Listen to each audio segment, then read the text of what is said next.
Welcome back to Monitors Unboxed. We're right here in CES 2025 to check out a whole range of new monitors. Like last year, there's been a lot of monitors that have been announced and are soon going to be released that are on show here at the show. So we're going to start at the Gigabyte booth where we're going to check out the new 500Hz QD-OLED monitor from Samsung and then move around to a whole bunch of other companies to check out the products that they're showing off as well. So you're going to see a whole bunch of new formats, new sort of panels, new technology that's going to be coming out. So I'm really excited about this one because we've basically flown to CES to talk about monitors, to cover monitors, because it's becoming more and more important for monitor releases and that sort of thing as time goes on. So yeah, we're here at Gigabyte. Let's go check out the 500Hz QD-OLED. The Harbour Unboxed CES coverage is brought to you by Gigabyte and their new range of X870 and Z890 motherboards, powering the latest AMD and Intel processors. Gigabyte Z890 range supports Intel's new Core Ultra processors, while the X870 range supports AMD's Ryzen 9000 series, including the gaming flagship Ryzen 7 9800X 3D. All models offer robust power delivery with optimal cooling, screwless M.2 storage, and AI-powered overclocking software to ensure you get the most out of your CPU. The stacked I/O offers various connectivity options, including Wi-Fi 7, up to 10 gigabit LAN, Thunderbolt 4, and plenty of USB ports. Now, a new feature of the AI top models is the included utility that allows you to train your own AI models at home or for small/large scale businesses. Gigabyte's X870 and Z890 motherboards are available right now from your favourite online retailers, so for more information, please check the links in the video description. Let's kick off our monitor coverage with a product that I'm super excited about, 500Hz QD-OLED. This is one of the new Samsung panels that's been announced at the start of 2025. You would have seen as well the 27-inch 4K 240Hz QD-OLEDs that we've already tested. This panel is coming a little later than those, but Gigabyte's model is right here for us. It's the AORUS FO27 Q5P. I've had to remember that, so hopefully I've gotten it right. But yeah, like I said, this is a 500Hz QD-OLED monitor. So yeah, the previous QD-OLEDs that we got at 1440p, they topped out at 360 Hz in 2024. In 2025, they bumped that up to 500 Hz, which beats the 480 Hz WOLED monitors that we saw last year. So this should have, by a very small margin, the best motion clarity yet from a QD-OLED or OLED monitor in general, and therefore the best motion clarity at that refresh rate among any sort of monitors outside of the ones that use backlight strobing. So because this product is not quite ready for production just yet, they tell us that it should be ready sometime later this year. We don't know things like the firm release date or the price. So not 100% sure how that will go, but we see the 1440p 360 Hz models around sort of the $700 to $800 US mark these days. The 480 Hz WOLEDs are up around $1,000 US. So I'd expect that a 500 Hz QD-OLED will be sort of around that sort of price range, somewhere between $800 to $1,000 US. That's just a pure guess though. They haven't actually mentioned that here at the show. But aside from that, it's pretty much the same sort of QD-OLED experience that you would have seen from previous monitors. So it should be the same sort of pixel density, the same sort of sub-pixel structure, screen coding, all that stuff is largely unchanged is my understanding with the 500 Hz model. I've seen some of it, I've used it briefly. The motion clarity is extremely good, as you would expect from an OLED at this refresh rate. So this should be one of those options for really high-end esports type of gamers, and particularly gamers that want to do both esports gaming and single player gaming on the same sort of monitor. You've got the super high refresh rate, decent resolution for esports, but then for single player gaming, you get all the HDR benefits, that sort of thing, which makes it quite a compelling option. So yeah, Gigabyte AORUS FO27 Q5P. Nailed it twice, I think, so that's pretty good going. Yeah, so keen to check this one out when it comes out later this year. So here we have the MO32U. This is a monitor that was announced at sort of the end of last year. 32-inch QD-OLED at 165 Hz. This is going to be replacing the FO32U in the market as a sort of lower refresh rate QD-OLED monitor from Gigabyte. Different stand design, which I think is pretty good. It's very flat, so you should be able to put a lot of stuff on the bottom there, which is quite nice to see, but otherwise, same sort of Samsung QD-OLED experience, but now in the M series instead of the AORUS FO series. I believe it should be the same price, around $800 US if you want the 4K QD-OLED at 165 Hz. And there's another model over here as well, the MO27Q2. Again, this is replacing the FO27Q2 at the same price, 27-inch QD-OLED at 240 Hz, announced in November of last year. Again, this very sort of slim, nice metal design for the stand. Really like that because you can put so much stuff on it, just frees up your desk space. So yeah, pretty cool. So I'm here relaxing at the LG booth. Just have played some racing simulator on their brand new 45-inch, well, it's a 45-inch WOLED monitor, 5120 by 2160. So it's a new 45-inch 4K resolution type panel. Previously we've seen with the WOLEDs that they've been 3440 by 1440 or thereabouts resolution, which I feel at 45 inches probably isn't enough pixel density to get away with for gaming, but especially productivity work, content creation as well. So with the new 5120 by 2160 resolution, they've significantly increased the pixel density, and even just playing this racing simulator type setup, it looks really good. It's definitely an evolution in the pixel density, the pixel quality, sharpness, resolution, that sort of thing. So this particular model is running at, I believe, I'm just checking the specs, 165 Hertz. It's the 45GX950A, so, you know, have to remember these model names as per usual. But basically, 165 Hertz refresh rate, plays pretty nicely for games, but it's also got dual mode functionality. So you press of a button, it transforms into a, what would it be, 2560 by 1080 resolution at 330 Hertz. So double the refresh rate, lowered the resolution, very similar to their other monitors that they've made previously, like we saw with the 4K model, where its dual mode was 4K 240 Hertz, then 1080p 480 Hertz. So you're getting that here as well. Now, at 4K, I probably would have liked it, well, the 4K resolution, 5120 by 2160, I probably would have liked to see a 240 Hertz refresh rate. We've seen some of those ultrawides go all the way up to 240 Hertz, but 165 Hertz at this resolution is probably going to be pretty hard to push. You're going to be looking at RTX 5090 type of products at this resolution to run at reasonable frame rates, especially in single player titles.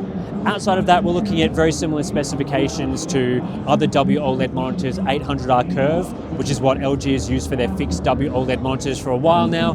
I still think 800R is a little too curved, even with this sort of racing setup that we're getting here. Great to play games with, but I feel like an 1800R curve probably would have been better, especially if you wanted to use it for non-gaming applications. And then let's take a look at the other specs. HDMI 2.1, they're saying that it's DisplayPort 2.1 as well. We've been told that it's UHBR 13.5 spec, not UHBR 20, so you'll probably still need to use DSC display stream compression to get this display working on current graphics cards. But yeah, this will be all the OLED technology that you've come and expected from WOLEDs before. The interesting thing with this model is that there's also a version that has a motorized curve, so we'll go check that out in just a moment.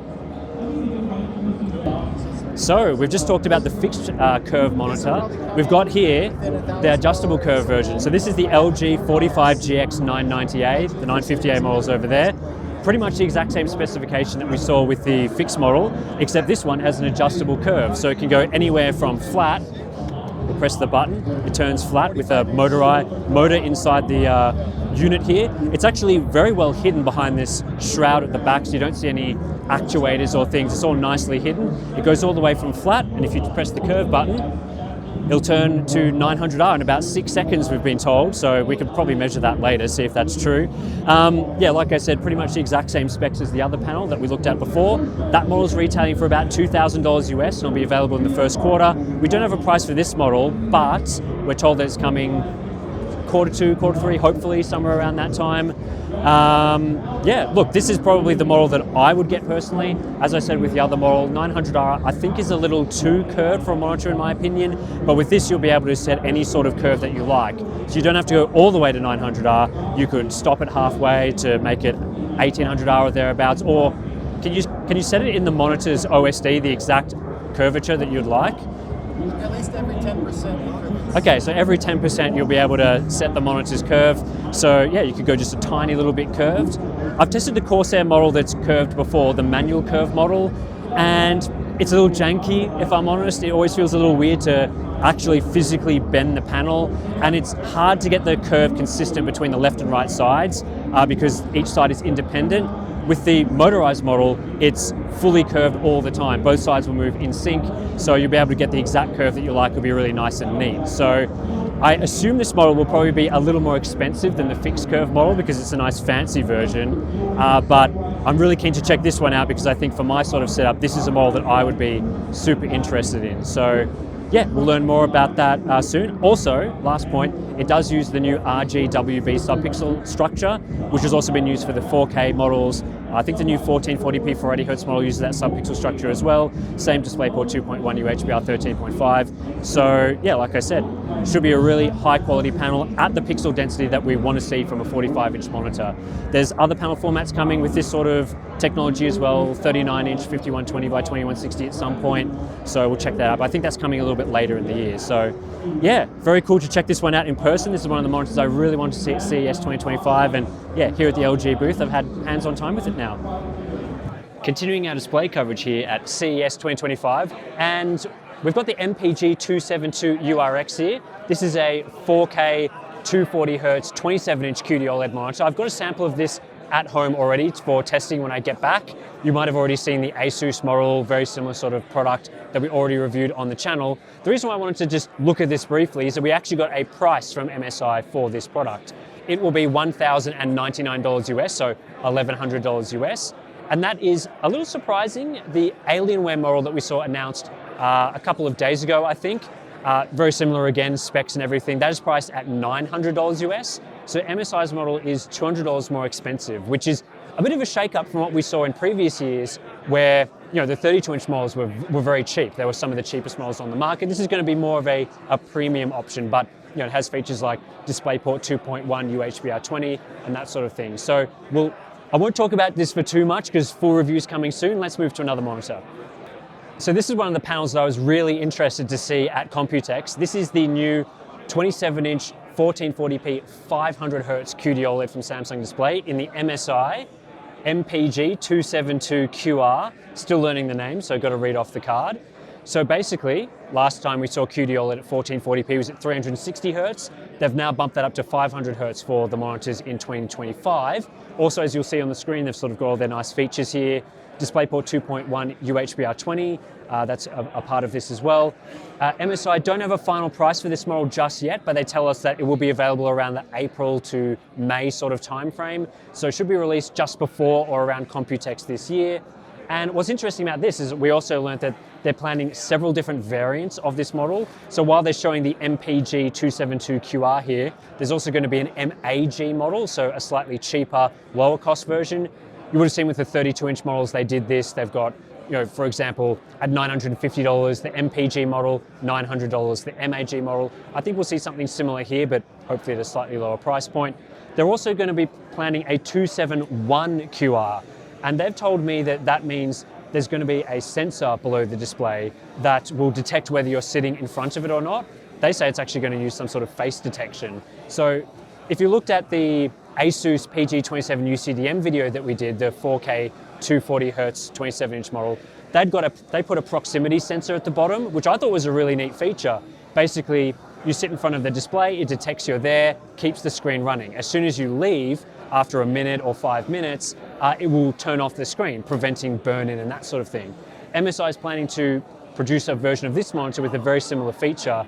Don't know when that's coming, but you know, there's at least 3 models there of the 500Hz QD-OLED that we'll see from MSI. So yeah, we'll learn more about this closer to Computex, but yeah, very excited about the panel quality. It'll be putting us up to the image quality that we see from, say, the WOLED models at 480 Hz. I expect this to look very similar. So yeah, we'll learn more about it later.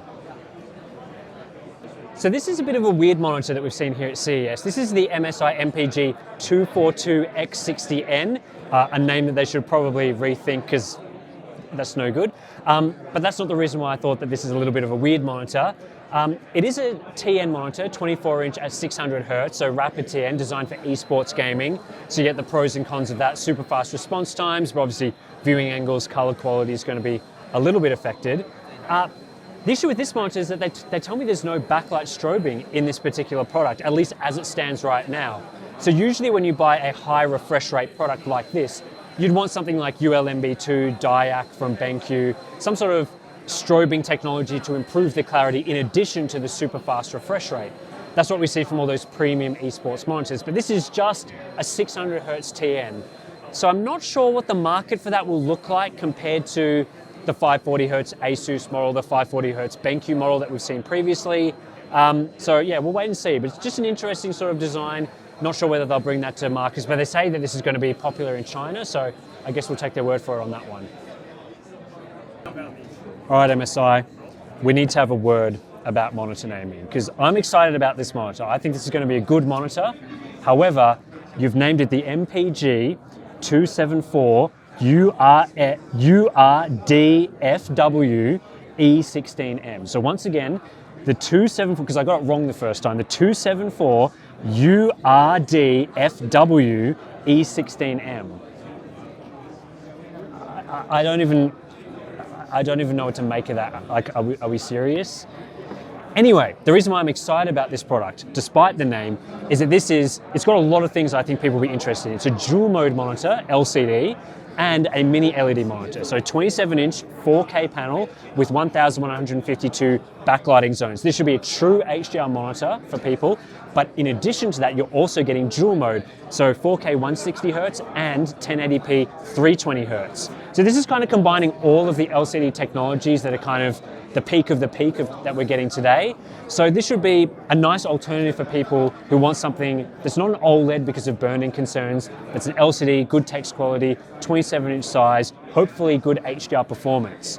So I think I really want to test this monitor because you might have seen on Monitors Unboxed, we've been testing more of these LCD, mini LED monitors, things with backlighting zones, and a lot of them have just been disappointing for one reason or another. We tested a high-end BenQ monitor, just performance issues, EOTF tracking issues, the HDR not working, just weird zone control for the backlight. We recently tested the Xiaomi model, which is a low-cost model that had issues switching between the HDR and SDR modes where settings were changed, the calibration wasn't great. So I'm still searching for this ultimate mini LED LCD that we can recommend to people as an alternative to OLEDs. And the specs are all here. It's got even more specs than we've seen from some of the monitors we've tested previously. It's all up now to MSI to tune it well. Make sure that the SDR modes are working well, the HDR modes, good switching. They've been talking about making sure with the EDIDs that it's nicely switching between the 160Hz mode and the 320Hz mode. So it sounds like they are doing some tuning work. Again, we don't have pricing for this model just yet because it's coming, I think, around the April to May timeframe, again, just before Computex. But MSI say that this won't be as expensive as their OLED monitors. In fact, they told me the pricing is looking very attractive for an LCD, which suggests that we're going to see pricing similar to monitors that we've seen previously. I think with the dual mode non-mini LED monitors, those are around $500 to $600 US. So we'll be expecting with the addition of mini LED that it could be a little more expensive than that, but you know, OLEDs like this are starting at $1,000 or thereabouts. So should provide a pretty interesting sort of price point there. Again, display HDR 1000 certified. They wouldn't confirm the exact brightness this monitor would go to, but at least 1000 nits. Yeah, I want to test this monitor. I'm super excited about it. And I think that the name does absolutely no justice to this because you will not be able to remember this at all when you try and search or buy this product. So shorten that one down and we're probably onto a winner with that, I reckon. So we're here at the Koorui booth to check out a new monitor that I was very excited to learn about via the news. It is the Koorui G7, and can you believe it? 2 letters. 2.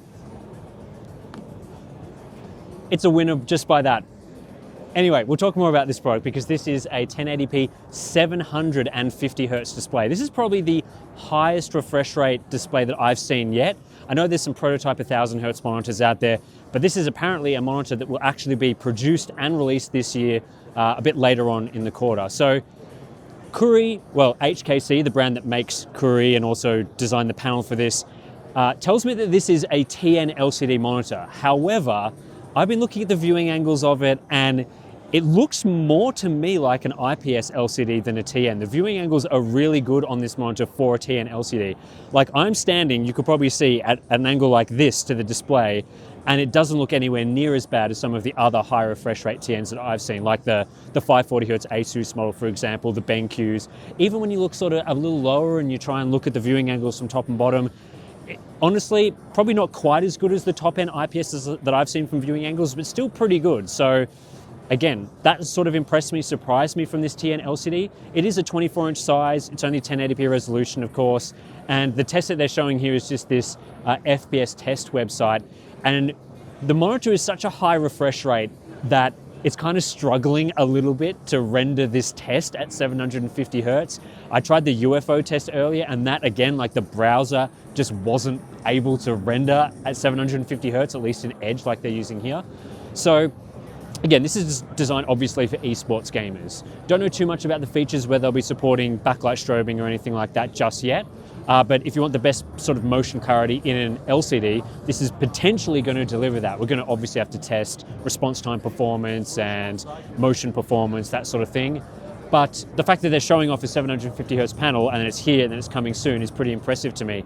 And the level just seems to be going up and up and up for the refresh rates of these monitors. OLEDs have already hit 500 Hertz. LCDs need to respond. They're going up to 750 Hertz. And I have been told that this will be a reasonably expensive monitor, probably around $1,000 US, which is, again, people will probably go, oh my God, $1,000 for a 1080p monitor. Fair enough, but that's not that uncommon among the high refresh rate esports monitors. Asus's PG248QP, I think, is like $900 US, so it's not that unusual. But yeah, it's very interesting to see this panel. A bit of a surprise here because we haven't ever tested Koorui monitors before. They've got a booth here. We're going to check out 2 more monitors from them though that I was really interested in, so let's go see them. So this is another monitor that was really interesting to me. Unfortunately, not a 2-letter name on this one. This is the S2741LM from Koorui. So this is another one of those, again, we've talked about earlier, or maybe later in this video, we're not sure how we're going to cut it together. I've talked about how I'm on the hunt for an affordable mini LED LCD to recommend to people instead of OLEDs, if you're interested in not wanting to suffer through burn-in and those sorts of issues. So this is one potential option because we're looking at a 27-inch 4K LCD. It's going to run at 160 Hertz. It has dual mode functionality, so 1080p, 320 Hertz as well. And on top of that, it's got a mini LED backlight. They say 1,152 zones in here. So potentially, this is going to be one of those options for people at a reasonably affordable price point. I've been told as well this monitor will be coming potentially to North American markets in a couple of months from now, so maybe around middle of the year. And interestingly, they're telling me that this monitor will be available for under $500 US, potentially under $400 US. So the fact that we're potentially going to get a 27-inch 4K monitor with mini LED backlighting, dual mode, for under $400 maybe, is pretty mind-blowing to me because some of the cheapest 4K panels that we've seen, like Gigabyte M27U for example, that's around $400. No dual mode, no mini LED backlighting. So if they can actually hit that price point in North America and they tell me that in China, where maybe this monitor is already available, not 100% sure, that the conversion to US is going to be around that sort of price point. So obviously we'll have to make sure that it's tuned properly, that we're looking at things like SDR, HDR switching, EOTF tracking. They tell me this monitor can do over 1400 nits, so there's obviously the potential for good HDR performance there. But I'm very excited about this one because, again, low-cost monitors with mini LED, I feel like that's the next sort of frontier for gaming displays for people that either don't want to deal with burn-in, don't want the price of an OLED. So hopefully I'll be able to test this monitor and see how it goes. And continuing our hunt for those affordable mini LEDs is another option from Koorui that we've got here. This one is the S2721VM. So previously we looked at that 4K monitor. This is a 27-inch 1440p 180 Hertz IPS LCD, which is using, again, a mini LED backlight to enhance the HDR presentation. I think it's over 500 zones. I didn't get the final zone count number for this monitor, but again, the pricing that I've been told for this monitor is under $300 US. So we saw earlier was it this year? No, 2024 now. We saw at the start of the year the AOC Q27G3 XMN. That was that VA panel, 27-inch, 180 Hertz, 336 zone mini LED backlighting, and that was available for $280 US. I think it got down to around $250 US. This could potentially be an IPS alternative to that product. Sort of similar to what we saw from the Xiaomi G Pro 27i. Is this the same? Not the same panel as far as I can tell, not the same monitor or ODM or something like that, at least as far as I can tell here. So again, we're going to have to go through all the testing, see how SDR, HDR switching is, see how the EOTF tracking is, make sure there's no dimming like that the Xiaomi model, where there's a bit of that weird EOTF tracking in the mid-range of the HDR scenes, those midtones. So hopefully that will be not an issue with this panel. But again, if it's below $300 US with these specs and it's nailing its response times, it's nailing its HDR performance, again, it'll be another good mini LED true HDR option for people. So the fact that there's more of these monitors coming out in 2025, I think is a really good thing. And even though Koorui isn't necessarily an established brand in North America, I was actually told that HKC, the company that makes these panels and these monitors, has like over 20,000 employees. So they obviously make a lot of stuff. Yeah, it'll be interesting to see how this one goes. So they're looking at doing more stuff in North America, more sales, more products being brought to that market. So we'll keep an eye out for these ones, and hopefully we can test them on the channel not too far from now. So yeah, just stumbled on the Koorui booth, checked out some new monitors. It's been pretty cool, I reckon. So we're here at Asus to take a look at an ROG G-Sync Pulsar gaming monitor. The last time I saw this particular product, it was looking a little different. It was at Computex at the NVIDIA suite, and Pulsar was announced, but it wasn't quite ready. It had this like little toggle up the top to turn it on or off. This is more of a finalized version. That said, there's still no product name for this. There's still no firm release date or pricing. That said, they said it should be available sometime in the second quarter.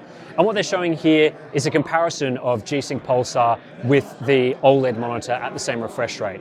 So if you're not familiar with what G-Sync Pulsar is, it's NVIDIA's new backlight strobing technology that is designed to work with adaptive sync simultaneously. So we've seen this sort of technology work from other brands. Asus has tried it before with ELMB sync. Gigabyte has done it with AIM stabilizer sync. But it's always been a little janky. It hasn't worked super well at lower refresh rates.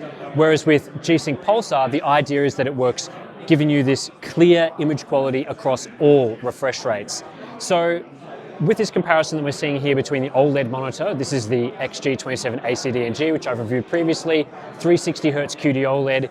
Here we've got the 360Hz IPS LCD, so they're both 1440p.